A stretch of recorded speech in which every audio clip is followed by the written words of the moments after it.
Random House Audio presents The Big Miss, My Years Coaching Tiger Woods, written and read by Hank Haney. This book is dedicated to my wife Suzanne for her love and support. Chapter 1. The Last Time. Finally a moment of truth. Less than an hour before he'll tee off in the final round of the 2010 Masters, Tiger Woods walks onto the far corner of Augusta National's vast practice range. The other players and caddies sneak looks. A cheer rises from the packed grandstands, and the rowdier people squeeze together behind the green gallery ropes, yell encouragement from short range. Go, Tiger, you're the man.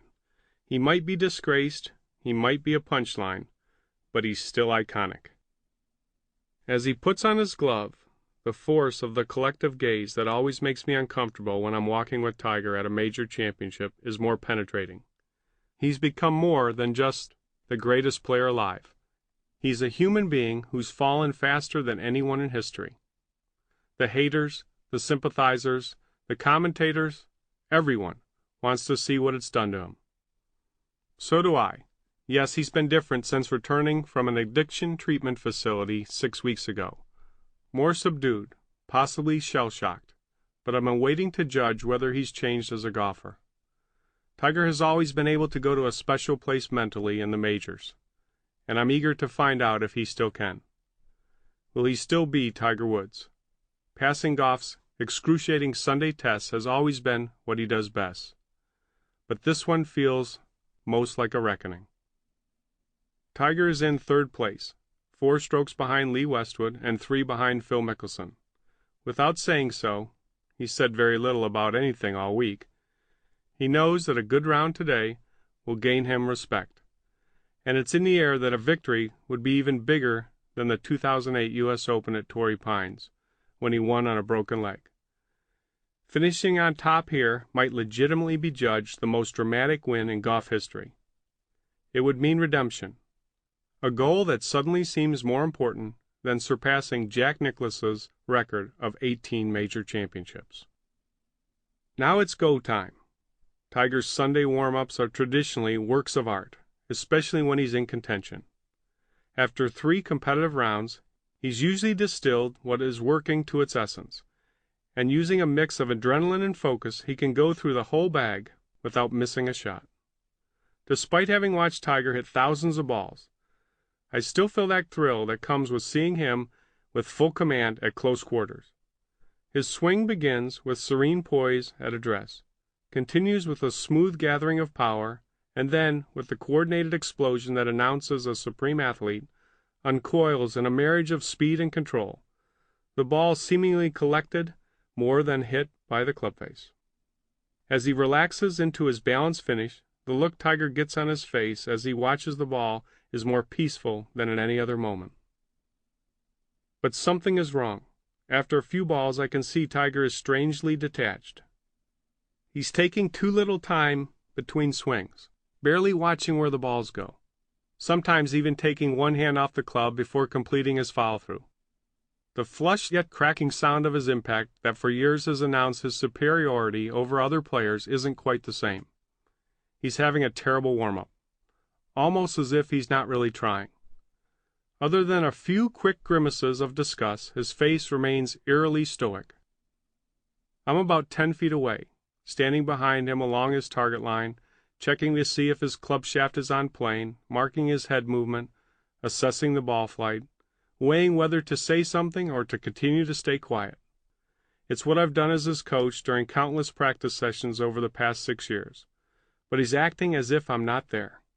I wait for some eye contact from Tiger, some words beyond a mumble, some sense of partnership in the warm-up and this moment. I get nothing. Since emerging from his meal in the clubhouse, he's switched to that cold-blooded ability to leave a person, even someone close to him, hanging. Amazingly, right here, right now, Tiger is blowing me off. This is the treatment. I got my initiation the second time I ever officially worked with him, on the practice range at Isleworth in March 2004. I'd stood my ground then, and I'm standing my ground now. Tiger doesn't respond well when underlings ask him if something's wrong, or worse, when they've done something wrong. His longtime but now former trainer, Keith Clevin, was always fretting about whether Tiger was mad at him. Rather than taking Keith's concern as a show of loyalty, Tiger saw weakness. In his world of testosterone-filled heroics and military hardness, that's unacceptable. He's never done this at a major championship when he's been in contention, so I'm not sure what he's thinking. My best guess is that he's carried over his aggravation from the night before, when the raw numbers on the scoreboard forced a realization that winning will be a long shot. He's probably telling me in a passive-aggressive way that he doesn't like the golf swing I've given him for this week. His swing problems could also be attributable to the pain in his chronically injured left knee or some other body part, but he hasn't complained about anything like that all week. Ultimately, there may be a far simpler reason for the chill I'm feeling from him. He's firing me in the non-confrontational way that's more common to a breakup than a professional relationship. Whatever is going on, I know one thing. He's not going to explain. I react clinically. Tiger is Tiger, in all his complexities, and my job is to adjust and to adapt to him and keep finding ways to get his best. That's always been a lot harder to do than people think. It turned out to be a lot harder than I thought. But since he's returned from the Mississippi Clinic, where he's followed a psychologically brutal program of self-examination, it's gotten harder still.